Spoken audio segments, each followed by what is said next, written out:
The game in today's worst on Switch video is a game that you can no longer buy.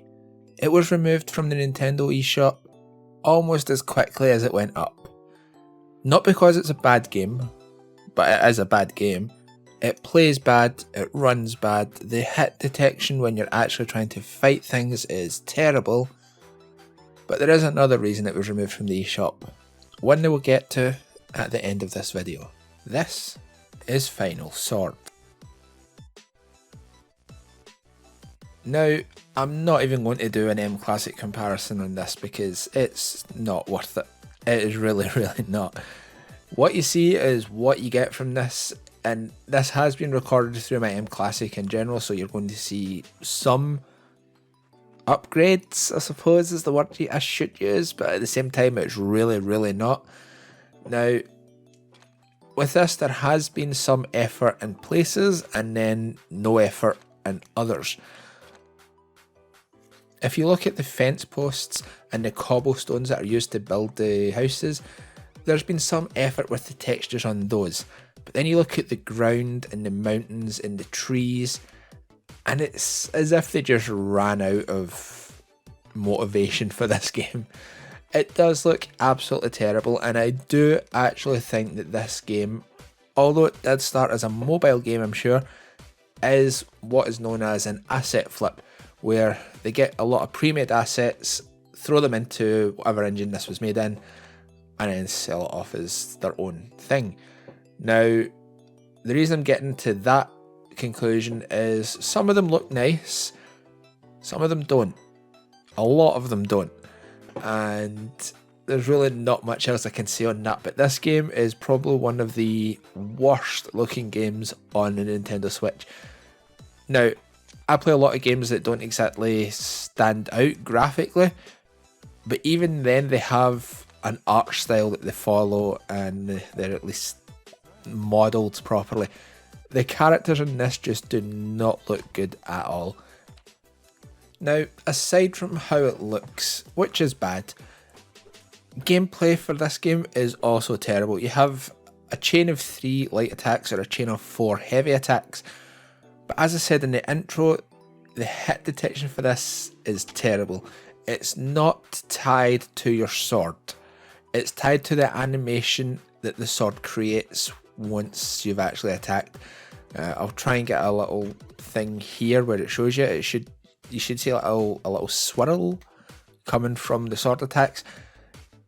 Your hit detection is based on whether that animation hits the target or not.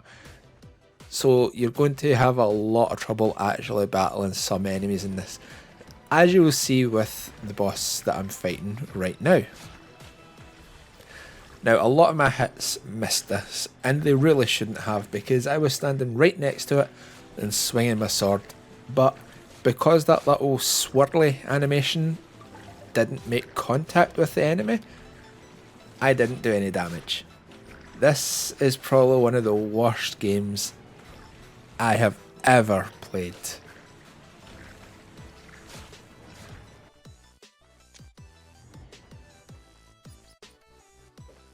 But now we have to talk about the frame rate, and as you can see out in this field, it tries to hit 60 frames per second, almost never gets there. There is a point where it will hit 60 frames per second, and I will show you that, but it's in a very small corridor and there's nothing else going on, so it's not really an accomplishment. Now, this game looks, as I've said, terrible, so it really should not have any trouble hitting 60 frames per second.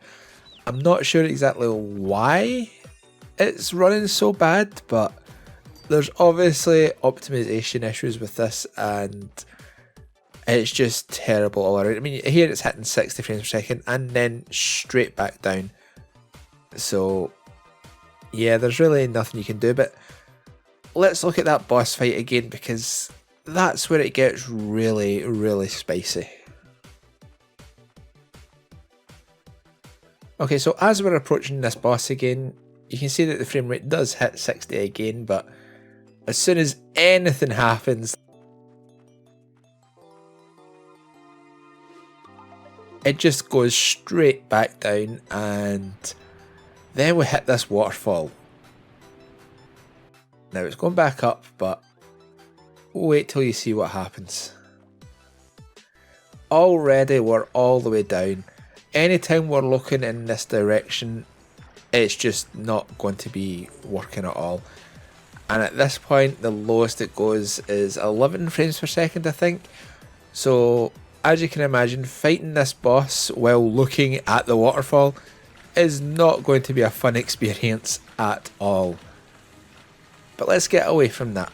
Let's talk about why it was removed from the eShop.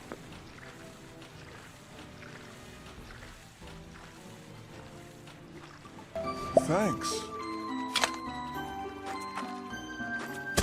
That's right, the developers of this game had the utter balls to take The Legend of Zelda, Zelda's Lullaby, and put it into their game, which they were releasing on a Nintendo Switch. This is why it was taken down. The absolute balls they must have had to try and get this past them. Anyway guys, thank you very much for watching. I hope you enjoyed this look at this absolute train wreck of a game, and I will see you all next time. Bye now.